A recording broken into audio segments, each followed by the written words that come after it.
sur notre chaîne YouTube Méline Lifestyle. On vous retrouve donc aujourd'hui pour une toute nouvelle vidéo dédiée à la grossesse. Donc on va vous parler un peu de notre parcours de grossesse à toutes les deux. Donc on abordera cette vidéo en plusieurs étapes. Donc vous aurez plein de petites vidéos, en tout on aura combien? 4 4 du coup, oui, parce qu'on voilà. On va commencer par le premier trimestre. Voilà. Ensuite le deuxième trimestre. Ensuite le troisième. Et après le retour à la maison avec bébé. Voilà. Bon, c'est 15 premiers jours, voilà. voire un mois quoi. Mais on va essayer de fractionner tout ça, parce que sinon ça va faire beaucoup trop d'un tout. Et sinon on est là pour au moins 9 jours de vidéos d'affilée. Donc là ça fera donc on va faire ça partie par partie. C'est ça. Bon, bah on se retrouve tout de suite pour la toute première partie, donc qui sera consacrée au premier trimestre. A tout de suite. A tout de suite. On a préparé quelques petites questions. Du coup, je les reprends sur mon téléphone et en fait, on va s'auto-poser des questions et on va vous répondre pour que ce soit un peu plus clair et un peu plus concis. Alors, la première question, évidemment, c'est comment on a su qu'on était enceinte? Comment on a su qu'on était enceinte? Enfin, comment j'ai su que j'étais enceinte? Comment on a su? Et après, je passerai à moi. Alors, comment j'ai su que j'étais enceinte? Avec un test de grossesse, tout simplement. Puisqu'il faut savoir que j'avais mes règles qui étaient plutôt bien réglées, je peux dire. Et du coup, j'ai eu un petit retard de règles. Et du coup, j'ai fait un test de grossesse qui s'est avéré positif. Voilà comment j'ai su que j'étais enceinte, en sachant que c'était un enfant qui était voulu. Donc j'ai pas eu vraiment de surprise. Si, un petit peu quand même. Et une question, t'as mis combien de temps entre, vu que tu as parlé de l'enfant voulu, tu as mis combien de temps entre le moment où tu as voulu cet enfant, donc tu as certainement arrêté la pilule, et le moment où tu as réussi à faire cet enfant? Quasiment 9 mois. Donc en fait ça a été très très long. Ouais, ça a été très long et donc ça a été la surprise dans le sens où chaque mois en fait j'allais de déception en déception, en me disant qu'il y avait peut-être un souci. mais du coup effectivement on a eu la surprise dans le sens où ça avait réussi au bout de 9 mois. Je me souviens, j'étais donc en week-end chez une amie et en fait les premiers symptômes que j'ai eu c'est j'avais super faim. Truc vraiment mais surdimensionné, j'avais la dalle, désolée mais j'avais la dalle. Je sais pas ce qui se passait ce week-end, je mangeais le petit déj, je me suis fait des petits déj, mais ma copine elle me disait bah qu'est-ce qui t'arrive, t'as faim? Je dis ah ouais je sais pas pourquoi mais c'est l'air de la mer qui me faisait envie, je sais pas, c'était dingue. Et donc c'est pareil comme Inès, j'étais réglée assez, si c'était pas le jour même c'était le lendemain mais pas plus. Et du coup là j'étais à 5 jours de retard de règles mais sans vraiment me poser de questions, c'était comme ça, voilà j'ai pas mes règles, mais je me suis pas dit oh ça y est je suis enceinte. Et du coup 5 jours, donc j'ai passé mon week-end chez mon amie et elle me disait mais ça se trouve t'es enceinte et tout, je dis c'est pas possible et tout, bon bref. Et de retour à la maison, j'ai attendu je crois 2 jours et du coup c'est pareil, j'ai toujours pas mes règles et j'ai fait un test urinaire et donc il s'est avéré positif. La deuxième question, alors qu'est-ce qui s'en est suivi? Test sanguin, visite médicale, toi comment ça s'est passé? En fait donc moi quand j'ai su que j'étais enceinte, je me suis dit ça se trouve parce que les tests sont... ouais, on n'y croit pas forcément quoi. C'est ça, c'est qu'il y a une probabilité quand même pour que ce soit pas forcément t'as envie d'y croire parce que tu vois que c'est positif, tu dis c'est génial mais je pense que même l'envie te dit quand même va vérifier si c'est vraiment ça parce que... Si c'est pour que tu aies envie que tu sois super contente et qu'au final tu te retrouves à te dire bah non c'était un faux positif, même si c'est relativement rare que ce soit un faux positif, mais...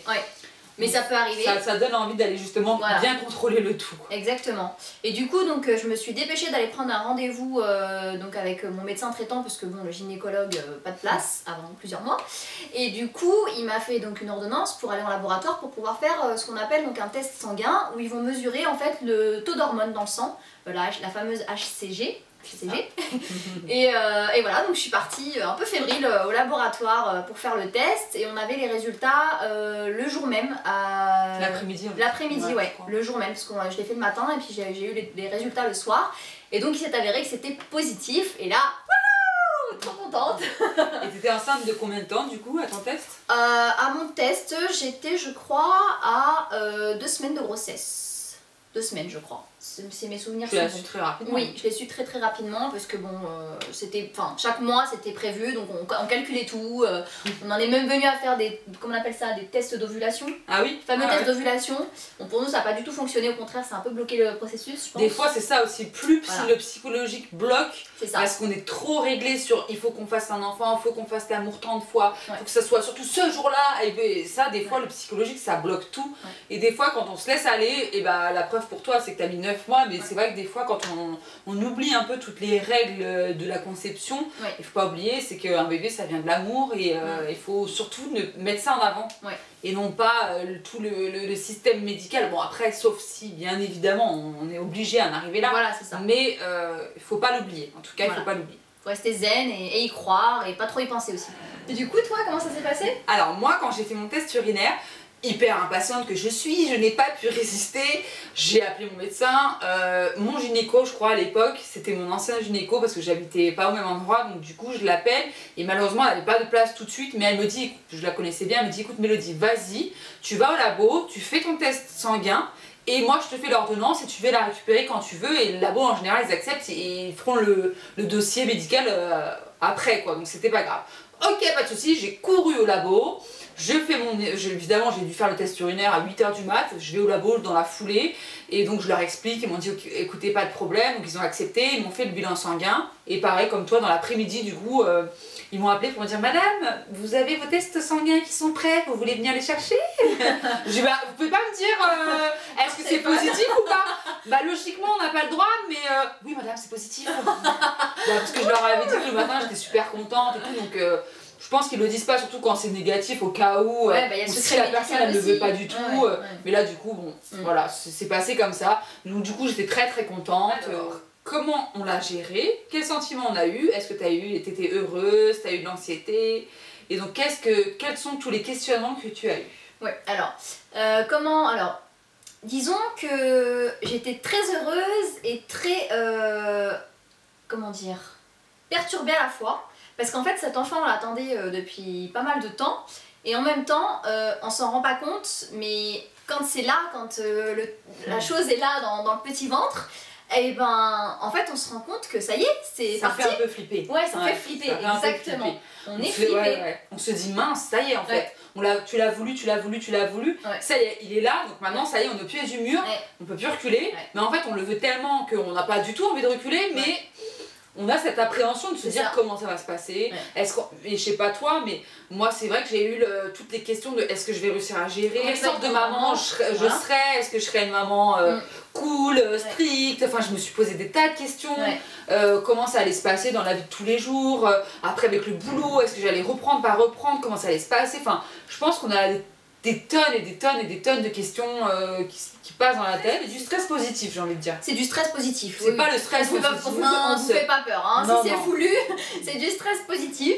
Après oui voilà, c'est des questions, tous les questionnements, voilà c'est ça, la douleur, comme la prise de poids, comment ça va se passer ces 9 mois, comment on va gérer bébé, financièrement, toutes les questions qui peuvent passer concernant l'arrivée d'un nouvel être dans une vie, et puis c'est quand même extraordinaire, c'est extraordinaire, on va fabriquer un être vivant. Et puis surtout qu'il faut pas oublier, sans être prétentieuse, mais c'est nous les femmes qui donnons la vie, donc je pense que c'est d'autant plus une prise de conscience par rapport aux hommes, où j'ai l'impression, à mon sens, c'est peut-être pas tous les hommes, c'est peut-être pas tous pareil, mais ils ont plus cette prise de conscience quand le bébé arrive au monde. Que nous, moi du coup je pense que tu as été un peu pareil, moi je l'ai eu dès que j'ai su qu'en fait j'étais enceinte, j'ai eu ça, il y a prise de conscience, prise de responsabilité, on est maman tout de suite. Voilà, elle arrive, ça y est, je peux plus déconner, il faut que je prenne ma vie en main, que ce soit le boulot, que ce soit la nourriture, la façon, l'hygiène de vie, tout ça y est, tout a changé, je peux plus, ça y est, en plus on est deux et c'est nous qui gérons sa vie, donc on peut plus déconner quoi, faut être sérieuse. Moi je l'ai vécu comme ça, après... Mais voilà, c'est un sentiment qui est unique, moi que j'ai jamais ressenti dans ma vie, mais vraiment. Et voilà, en tout cas, si vous hésitez à tomber enceinte, si vous posez plein de questions, comme on dit, lancez-vous, jetez-vous dans le grand bain ou en parachute. Mais en tout cas, c'est une très très très très belle aventure. Alors, 4e question. Donc, quels ont été les maux de grossesse? Vomissements, nausées, les aigreurs, tout ce que tu as eu, la fatigue, la poitrine qui gonfle, voilà. Voilà, explique-nous tout ce que tu as eu et comment ça s'est passé. Alors moi, en fait, je vais vous parler beaucoup de ma première grossesse parce que c'est là où vraiment j'ai ressenti pour la première fois tous les maux de grossesse, parce que bon, la deuxième c'était du répétitif. Donc mais chaque grossesse est différente. Chaque grossesse est différente, mais du coup la deuxième j'ai eu moins de surprises, on va dire, en termes de maux, de changements dans le corps, voilà, parce que je m'y attendais déjà. Donc déjà, les nausées, moi ça a commencé direct à partir de la 3e semaine de grossesse, nausées du matin jusqu'au soir et vomissements toute la journée. Je confirme. Je vomissais du matin au soir. Des fois même je me levais en pleine nuit pour aller vomir parce que la moindre odeur, la moindre sensation... L'odorat, je me souviens quand tu venais à la maison, mais hyper développé, surdimensionné je dirais même. Mais l'eau, t'as changé de parfum, mais t'as un nouveau gel douche, mais t'as une nouvelle lessive, mais t'as fait quoi à manger? Mais rien Inès, ça fait 3 jours que j'ai pas fait à bouffer, tu me dis ça? Non, c'est ça, c'est une blague. Mais ça sent pas bon. Oui, qu'est-ce qui se passe? Mais voilà, tout était... c'est vrai que je me souviens, toi t'avais l'odorat hyper développé. Ah ouais, non mais Sephora, je rentrais même pas dedans quoi. Je rentrais pas dans Sephora. Elle passait devant, ah ouais, non, mais ça me donnait envie de vomir quoi. Donc ouais, très difficile les vomissements, parce qu'en plus ça a duré jusqu'au début du 4e mois. Donc je peux vous dire que c'était pas drôle du tout. Donc voilà, après bon, j'ai trouvé une solution, mais on en parlera après le témoignage de Mélodie. Et du coup, en termes de maux aussi, des migraines aussi, beaucoup de fatigue, donc pas beaucoup d'appétit, et puis surtout la poitrine qui gonfle et qui fait extrêmement mal. Déjà? Ouais. Ah ouais. Ouais, la poitrine qui faisait extrêmement mal. J'avais l'impression d'avoir des poitrines toutes dures, je sais pas si t'as fait la même chose. Non, pas du tout, moi j'ai pas eu du tout. Toutes dures, enfin toutes comme contractées. Des coques. Voilà, comme des coques. Moi ça me l'a fait, mais en fin de grossesse ça. Ah ouais, bah ouais, donc on n'a pas eu... non, mais après c'est vrai que chaque grossesse est différente, le corps réagit totalement différemment. Ouais. Parce que par exemple, moi, j'ai pas eu de nausées avant, mais enfin je rentrais dans le troisième mois, on va dire à peu près, enfin 2 mois et demi à peu près. Du coup j'étais là trop bien, moi j'ai pas de vomissement, tout va bien, ma grossesse elle se passe super bien. 2 mois et demi arrive, et là un jour comme ça tout allait bien, et un beau jour je me suis levée, je disais oh là, qu'est-ce qui se passe? J'allais au boulot, mais j'ai envie de vomir, c'est pas possible. Durant le début de ma grossesse, j'ai pas beaucoup vomi, ça m'a dû m'arriver 3-4 fois, mais par contre, les nausées, oh là là, ça j'en ai eu, c'était horrible. À l'inverse de toi, par contre, moi c'était essentiellement le matin, et du coup en courant de la journée ça s'estompait. Oui, t'étais tranquille après. À peu près quoi, après t'es toujours bizarre, t'es enceinte, je trouve que quand on est enceinte c'est quand même étrange, c'est comme dans un nuage un peu, c'est pas trop, enfin moi du coup je le vivais pas, j'étais pas comme d'habitude, même si j'étais pas forcément mal, j'étais pas comme d'habitude. Surtout, t'as eu des... mis à part les nausées, ce que j'avais, le truc qui me dérangeait le plus, et ça qui a duré très longtemps, si ce n'est toute ma grossesse, c'est les brûlures d'estomac. Alors ça m'a énormément handicapée, mais c'était horrible. Je me levais le matin, ça me brûlait jusqu'à là, j'avais l'impression que j'allais cracher du feu, c'était horrible. Je me penchais en avant, j'avais l'acidité qui remontait, enfin c'était atroce. Et en fait j'en ai parlé à personne, pensant que c'était des maux de grossesse lambda, que tout le monde avait, que en plus je me suis toujours dit bah t'es enceinte, tu ne peux rien prendre, dans tous les cas voilà ça sert à rien d'en parler, c'est comme ça. Et un beau jour je vois Inès et je me dis oh là là j'ai les brûlures, c'est horrible depuis le début de grossesse, j'en peux plus. Et là elle me dit mais ah bon Mélo, je t'en ai pas parlé, j'ai un remède. Et là je dis pardon, toi ma copine, toi là ça fait 3 mois je suis là en train de souffrir en martyr et tu ne m'as rien dit. Oh, je t'en ai voulu. Ah oui tu m'en as voulu, elle m'en a beaucoup voulu. Non. Beaucoup. Non, parce qu'en fait j'étais tellement heureuse de trouver ce remède miracle que je ne lui en ai pas voulu. Non, elle m'a fait un gros câlin. Mais par contre, c'est vrai, voilà, on voulait vous parler de ça parce que pour toi, je pense aussi, pour moi, ça m'a vraiment changé la vie. C'est un médicament contre les reflux, ça s'appelle Oméprazole. Alors attention, ne surtout pas prendre de médicaments sans avis médical, sans avis, enfin soit le pharmacien, soit le médecin. Vraiment, nous, on vous explique notre parcours à nous. Chaque corps est différent, chaque femme réagit différemment. Vraiment, on ne peut pas se lancer à vous dire prenez ça, ça ira, ça sera impeccable pour vous. Il faut vraiment avoir un avis médical. Par contre, si vous avez l'avis médical positif, franchement, foncez. C'était... J'ai revécu. J'ai revécu. Moi aussi. En plus, en combien de temps? Deux prises, quoi. 2-3 jours, entre guillemets. J'avais 2-3 prises, ça Moi, ça atténue vraiment ah beaucoup. oui, c'était dingue. C'était dingue.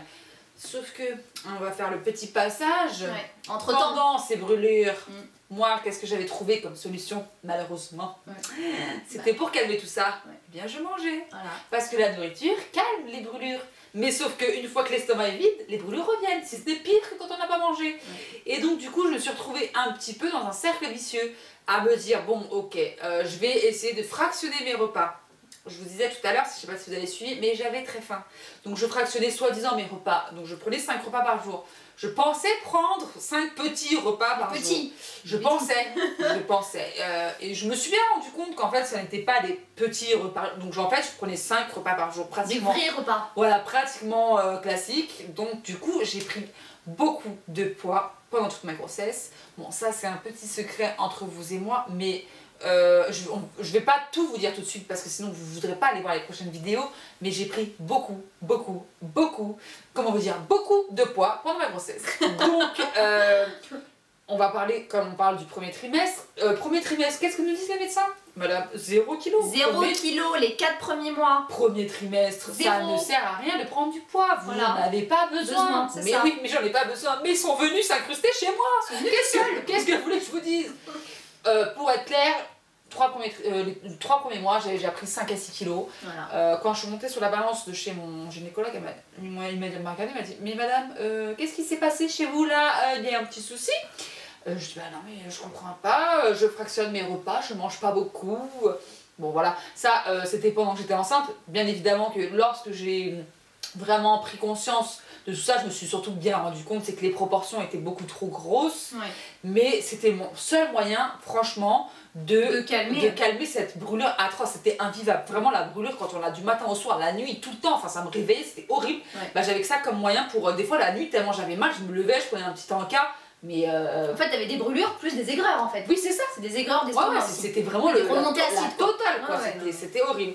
Et du coup, bah voilà. Donc là, j'ai fait la grosse erreur parce qu'une personne comme Inès, une personne lambda, ne prend pas de poids. On est d'accord? Non, c'est pas ça. C'est pas ça. C'est que moi, comme je vomissais tout le temps. Oui. Déjà, les 4 premiers mois, j'ai tendance plutôt à en perdre. Voilà, c'est parce que je ne mangeais plus rien. Enfin, plus rien ne pouvait rentrer. C'était pas possible. Même l'eau, voilà. Et je me retrouvais en fait à vomir rien. C'est-à-dire, sans vous donner de détails, hein, mais j'avais le ventre vide, l'estomac vide. Donc j'ai perdu plutôt du poids. Et ma gynécologue, ça l'a un peu perturbée parce que j'avais perdu quasiment 4 kilos en fait. Au cours des 4 premiers mois, donc elle m'avait dit par contre faudra pas garder ce rythme là pour le reste de votre grossesse parce que ça peut devenir quand même dangereux parce que le but c'est quand même de prendre du poids pour le bébé. Pour le bébé, oui. Donc voilà, donc moi j'avais plutôt eu tendance à perdre du poids, mais rassurez-vous, après je me suis rattrapée. Oui, enfin, dit-elle.